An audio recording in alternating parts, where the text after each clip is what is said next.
ಹೇಳಿ ಸರ್.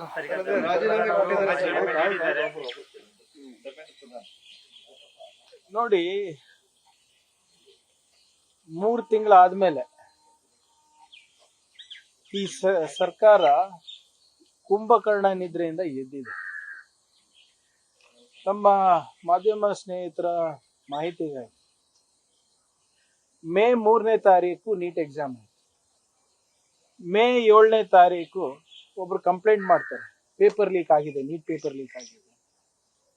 ಮೇ 8ನೇ ತಾರೀಕು national testing agency ಅವರು ಪೊಲೀಸ್ ಅವರಿಗೆ ಕಂಪ್ಲೇಂಟ್ ಕೊಡ್ತಾರೆ, ಹೌದು ಬಹುಶಃ ನೀಟ್ ಪೇಪರ್ ಲೀಕ್ ಆಗಿದೆ ಅಂತ. ಮೇ 15ನೇ ತಾರೀಕು ಧರ್ಮೇಂದ್ರ ಪ್ರಧಾನ್ ಅವರು ಅಧಿಕೃತವಾಗಿ ಪಬ್ಲಿಕ್ ನಲ್ಲಿ ಪೇಪರ್ ಲೀಕ್ ಆಗಿದೆ ಅಂತ ಒಪ್ಕೋತಾರೆ. ಜೂನ್ 21ಕ್ಕೆ ರೀ ಎಕ್ಸಾಮ್ ಆಗುತ್ತೆ. ಜೂನ್ 16ಕ್ಕೆ ರಿಸಲ್ಟ್ ಬಿಡುಗಡೆ ಮಾಡ್ತಾರೆ. ಇದ್ರ ಮಧ್ಯದಲ್ಲಿ ಜುಲೈ 16ಕ್ಕೆ ರಿಸಲ್ಟ್ ಬಿಡುಗಡೆ ಮಾಡ್ತಾರೆ. ಮೇ ಇಂದ ಜುಲೈ 16 ತನಕ ಲಕ್ಷಾಂತರ ಜನ ಯಾರು ಡಾಕ್ಟರ್ ಆಗ್ಬೇಕಂತ ಇದ್ರು, ಮೆಡಿಸಿನ್ ಓದ್ಬೇಕಂತ ಇದ್ರು, ಬಿಟ್ಟು ಇಂಜಿನಿಯರಿಂಗು, BSc MSc ಸೇರ್ಕೋತಾರೆ. ಸುಮಾರು 20 ಜನ ವಿದ್ಯಾರ್ಥಿಗಳು ಆತ್ಮಹತ್ಯೆ ಮಾಡ್ಕೋತಾರೆ. ಹಲವಾರು ಜನ 25 ದಿನ ಹಂಗರ್ ಸ್ಟ್ರೈಕ್ ಮೇಲೆ ಕೂತ್ಕೋತಾರೆ, ಉಪವಾಸ ಸತ್ಯಾಗ್ರಹ ಕೂತ್ಕೋತಾರೆ. ಲಕ್ಷಾಂತರ ಜನ ಬೀದಿಗೆ ಇಳಿದು ಹೋರಾಟ ಮಾಡ್ತಾರೆ. ಲಕ್ಷಾಂತರ ಜನ ಜಂತರ್ ಮಂತರ್ನಲ್ಲಿ ಸೇರ್ತಾರೆ. ಈ ಮಧ್ಯದಲ್ಲಿ ಇದೇ ಬಿಜೆಪಿ ಸರ್ಕಾರದವರು, ಮಂತ್ರಿಗಳು, MP ಗಳು, MLAಗಳು, ಅವ್ರ ಎಂಟೈರ್ ಎಕೋಸಿಸ್ಟಮ್ ಯಾರಿದ್ದಾರೆ, ಈ ವಿದ್ಯಾರ್ಥಿಗಳಿಗೆ ದೇಶದ್ರೋಹಿ ಅಂತ ಹೇಳ್ತಾರೆ. ಅವ್ರು ಮಾಡ್ತಾ ಇರುವಂತ ಪ್ರತಿಭಟನೆಗೆ ವಿದೇಶದಿಂದ ದುಡ್ಡು ಬರ್ತಾ ಇದೆ ಅಂತ ಹೇಳ್ತಾರೆ.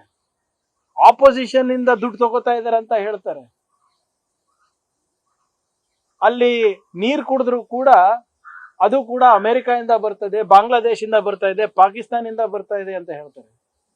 ಇವ್ರ ಮೇಲೆ ಡೆಲ್ಲಿ ಪೊಲೀಸ್ ಅವರು ಹಲ್ಲೆ ಮಾಡ್ತಾರೆ, ಲಾಠಿ ಚಾರ್ಜ್ ಮಾಡ್ತಾರೆ, ಟಿಯರ್ ಗ್ಯಾಸ್ ಬಿಡ್ತಾರೆ. ಮನ್ಸಿಗೆ ಬಂದಂಗೆ ಅವರಿಗೆ ದೈಹಿಕವಾಗಿ ದಂಡ ಕೊಡ್ತಾರೆ, ಮಾನಸಿಕವಾಗಿ ದಂಡ ಕೊಡ್ತಾರೆ. ನೀವು ಸೋಷಿಯಲ್ ಮೀಡಿಯಾದಲ್ಲಿ ನೋಡಿದ್ರೆ ಇವೇ ಯಾರು ಬಿಜೆಪಿ ಅವರ ಫಾಲೋವರ್ಸ್ ಇರ್ಬೋದು, RSS ಅವರ ಫಾಲೋವರ್ಸ್ ಇರ್ಬೋದು, ಅವಾಚ್ಯಕ ಶಬ್ದದಲ್ಲಿ ನಿಂದಿಸ್ತಾರೆ. ಧರ್ಮದ್ರೋಹಿ, ದೇಶದ್ರೋಹಿ ಅಂತ ಕೂಡ ನಿಂದಿಸ್ತಾರೆ ಅವರು. ನಮ್ಮ ಬಿಜೆಪಿ ಕರ್ನಾಟಕ ನಾಯಕರು ಕೂಡ ನಿನ್ನೆ ಏನ್ ಹೇಳ್ತಾರೆ, ಇವರೆಲ್ಲ ಕಾಕ್ರೋಚ್ಗಳಿದ್ದಾರೆ, ಹಿಟ್ ತಗೊಂಡು ಇವ್ರಿಗೆ ಸಾಯಿಸ್ಬೇಕು ಅಂತ, ಮಾರ್ಕೆಟ್ ಇಂದ ಹಿಟ್ ತಗೋಬೇಕಂತ, ಇವರಿಗೆ ಎಲಿಮಿನೇಟ್ ಮಾಡ್ಬೇಕು ಅಂತ ಹೇಳ್ತಾರೆ.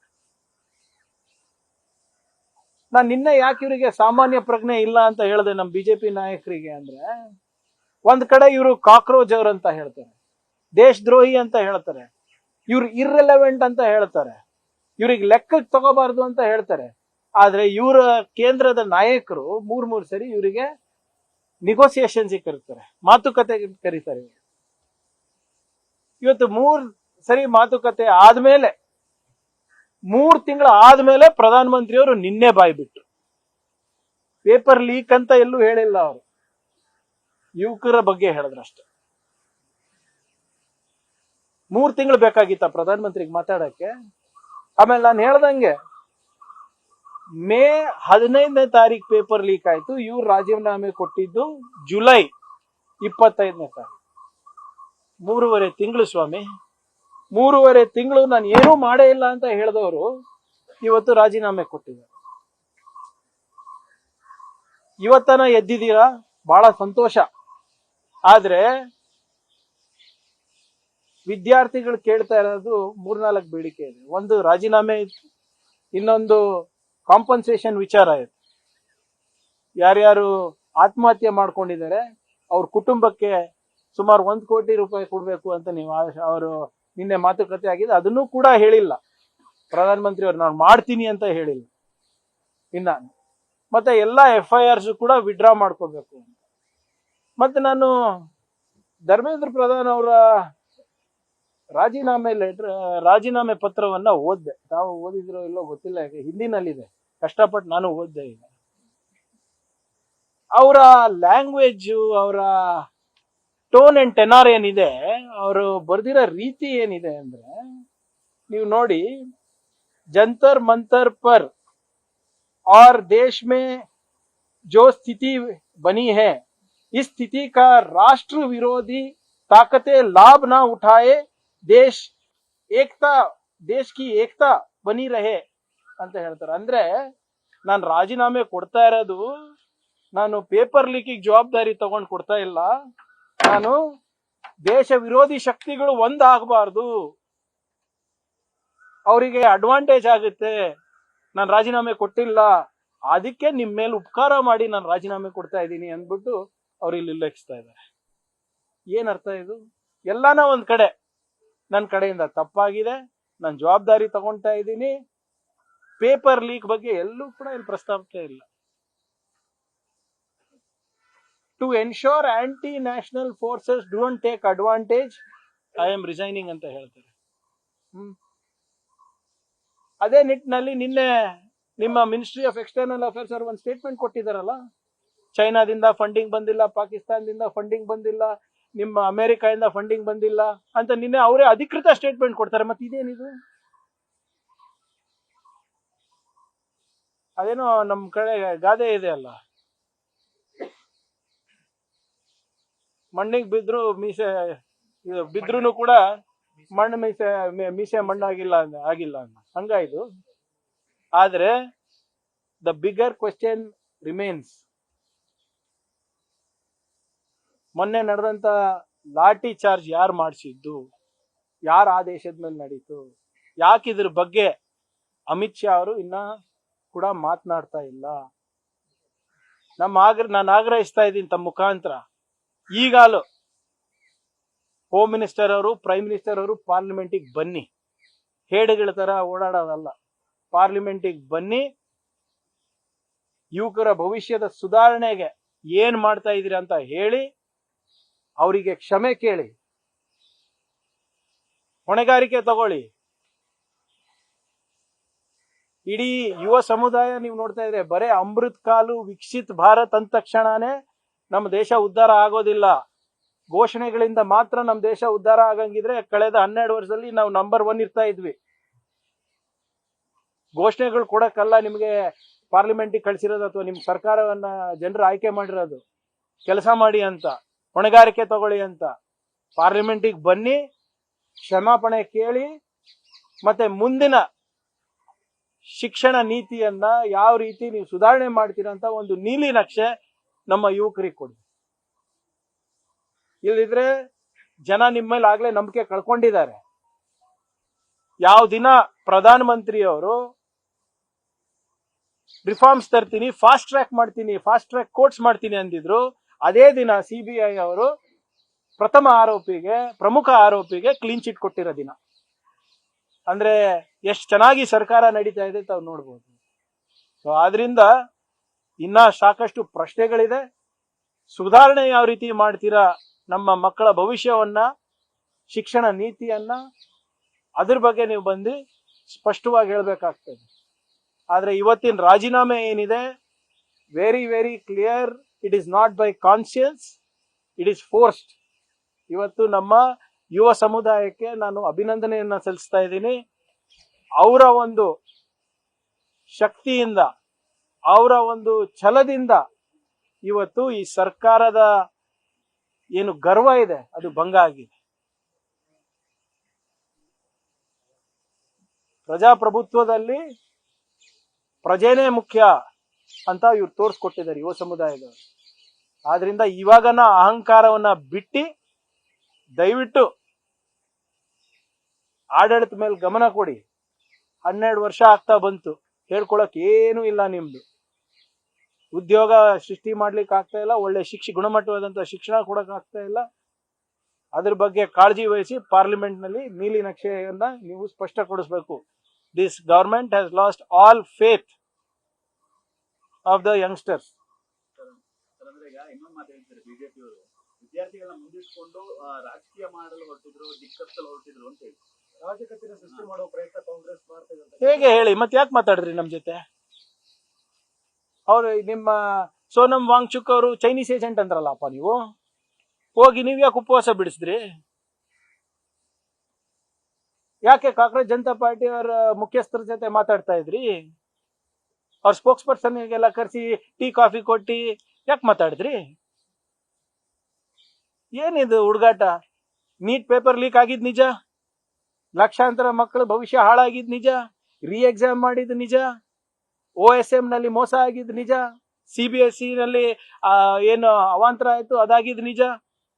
ಸುಮ್ನೆ ಇನ್ನೂ ಕೂಡ ಇವರು ಸುಮ್ನೆ ಸುಳ್ಳು ಹೇಳ್ಕೊಂಡು ಓಡಾಡಿ ನರೇಟಿವ್ ಬಿಲ್ಡಪ್ ಮಾಡಕ್ಕೆ ಹೋಗ್ತಾ ಇದಾರೆ ಹೊರತು ಇವತ್ತು ಆರ್ಗನೈಸ್ಡ್ ಇತ್ತ? ನೀವ್ ಹೇಳಿ, ಮನ್ಸು ಮುಟ್ಕೊಂಡು ಹೇಳಿ. ನಮ್ಮ ಮಾಧ್ಯಮ ಸ್ನೇಹಿತರು ಇವತ್ತು ಫ್ರೀಡಂ ಪಾರ್ಕ್ ನಲ್ಲಿ ಏನ್ ಜನ ಕೂತಿದಾರೆ, ಯಾರು ಪೊಲಿಟಿಕಲ್ ಪಾರ್ಟಿ ಇದವರ? ನೀವು ಕ್ಯಾಮ್ರಾಮನ್ ಇದೀರಿ, ಎಲ್ಲಾ ಮೀಡಿಯಾ ಕವರೇಜ್ ಈ ಕಳೆದ 2-3 ದಶಕದಿಂದ ಮಾಡ್ತಾ ಇದ್ರಿ. ಎಲ್ಲರೂ ಪ್ರಾಮಾಣಿಕವಾಗಿ ಹೇಳಿ, ಜಂತರ್ ಮಂತರ್ ನಲ್ಲಿ ಪಾಲಿಟಿಕ್ಸ್ ಇದೆಯಾ? ಫ್ರೀಡಂ ಪಾರ್ಕ್ ನಲ್ಲಿ ಪಾಲಿಟಿಕ್ಸ್ ಇದೆಯಾ?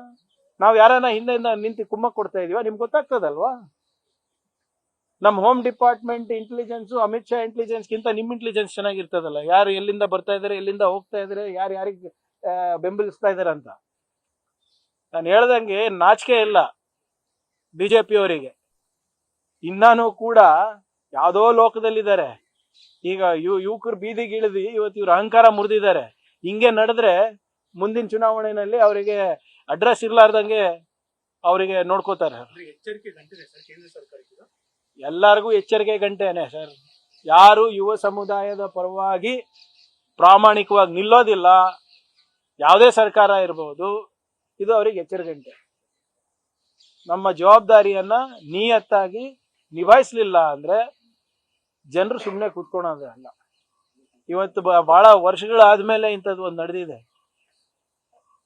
ಇವತ್ತು ರಾಮ ಮಂದಿರ್ನಲ್ಲಿ ಆದಂತ ಹಗರಣ ಬಗ್ಗೆನೂ ಜನ ಮಾತಾಡ್ತಾ ಇದ್ದಾರೆ. ಇಲ್ಲಿ ಯುವಕರ ಭವಿಷ್ಯದ ಬಗ್ಗೆ ಕೂಡ ಮಾತನಾಡ್ತಾ ಇದ್ದಾರೆ. ಇದು ಒಂಥರ ಏನು ಈ ಡಿಕ್ಟಟೋರಿಯಲ್ ಆಟಿಟ್ಯೂಡ್ ಇತ್ತಲ್ಲ ಈ ಸರ್ಕಾರದ್ದು, ಅದಿನ್ನು just matter of time. Hitler ಬಿದ್ದ, ಮೋದಿನೂ ಬೀಳ್ತಾರೆ. ಭವಿಷ್ಯದಲ್ಲಿ ಈಗ ಇದಾದ್ಮೇಲೆ ಈ ರಾಮ ಮಂದಿರ ದೇಣಿಗೆ ಪ್ರಕರಣವನ್ನ ಕೈಗೆತ್ಕೋಬೇಕು ಅಂದ್ರೆ ಅವ್ರು ನಿಮ್ಗೆ ಬೇರೆ ಬೇರೆ ಬಿಲ್ಗಳನ್ನು ತರಲಿ ಕೊಟ್ಟಿದ್ದಾರೆ. ಮಹಿಳಾ ಮೀಸಲಾತಿ ಇರ್ಬೋದು, ಕಾನ್ಸ್ಟಿಟ್ಯೂಷನ್. ಇವ್ರೆ ನೋಡಿ, ನಾನು ಅವತ್ತೇ ಹೇಳಿದೀನಿ, ಇವ್ರು ಇವತ್ತು ರಾಜೀನಾಮೆನೂ ಕೊಡ್ಸಿರೋದು, ನಾನು ಹೇಳಿದ ಆತ್ಮಸಾಕ್ಷಿಯಾಗಿ ಇವರು ರಾಜೀನಾಮೆ ಕೊಟ್ಟಿಲ್ಲ. ಡಿಲಿಮಿಟೇಷನ್ ಬಿಲ್ ತರಬೇಕು, ಅದಕ್ಕೆ ರಾಜೀನಾಮೆ ಕೊಡಿಸಿದ್ದಾರೆ, ಪಾರ್ಲಿಮೆಂಟ್ ನಡಿಬೇಕು ಅಂತ ಅಷ್ಟೇ. ಡಿಲಿಮಿಟೇಷನ್ ಕಮಿಷನ್ ಅನ್ನ ಬಿಜೆಪಿಯವರು ಅವರ ಕಪಿಮುಷ್ಟಿನಲ್ಲಿ ಇಟ್ಕೋಬೇಕು. ಮುಂದಿನ ಚುನಾವಣೆ ಹೇಗ್ ಗೆಲ್ಬೇಕು ಅಷ್ಟೇ ನೋಡ್ತಾ ಇದ್ದಾರೆ. ಅವರಿಗೆ ಯುವಕರ ಭವಿಷ್ಯನಲ್ಲಿ ಇಂಟ್ರೆಸ್ಟ್ ಇಲ್ಲ, ಮಹಿಳಾ ಮೀಸಲಾತಿನಲ್ಲಿ ಇಂಟ್ರೆಸ್ಟ್ ಇಲ್ಲ, ಅಥವಾ ಮಹಿಳೆಯರ ಸಬಲೀಕರಣದಲ್ಲೂ ಅವ್ರಿಗೆ ಇಂಟ್ರೆಸ್ಟ್ ಇಲ್ಲ. ನಾನ್ ನೋಡಿ, ನಂದು ಯಾವತ್ತಾನ ಪೊಲಿಟಿಕಲ್ ಭವಿಷ್ಯವಾಣಿ ಬಿಜೆಪಿ ಅವ್ರ ಬಗ್ಗೆ ಸುಳ್ಳಾಗಿದ್ಯಾ? ಚೆಕ್ ನೋಡಿ, ಎಲ್ಲಾನು ಫುಟೇಜ್ ಆರ್ಕೈವ್ ಇರ್ತದಲ್ಲ ನಿಮ್ಮ ಹತ್ರ. Okay sir, thank you. ಹೇಳಿದಿನಲ್ರಿ, ಮಳೆ ಬರ್ತಾ ಇದೆ. It is very clear that Mr. Dharmendra Pradhan's resignation is not one of consciousness, or it is not one because he's taken accountability. It is because he's been forced to by the students of this nation. It has taken him 3 months. May 15th, May 3rd was the NEET exam, and May 15th was the date when Mr. Dharmendra Pradhan admitted that there was paper leak. From May 15th to July 25th, that is today, it has taken him 3 months to acknowledge and resign. So it has happened only because the students are upset. This protest is not limited to Jantar Mantar anymore. It is happening in every state, in every city, in every district of the country. And finally, the government of India seems to have woken up, bit too late, but now they should come to the parliament. The Prime Minister should come to the parliament and answer the students what is the blueprint they have for their future. Who ordered the fire? Who ordered the lathi charge and the tear gas firing on students? These questions need to be answered in the parliament. You just resignation was only the first step towards discussion. Now that there is a resignation, come to the parliament, face the parliament, show people, show students the blueprint for educational reforms, and be accountable for what happened in Jantar Mantar about the lathi charge. Thank you. News first ನಿರ್ಭೀತಿಯಿಂದ ನಿಮ್ಮ ಪರವಾಗಿ.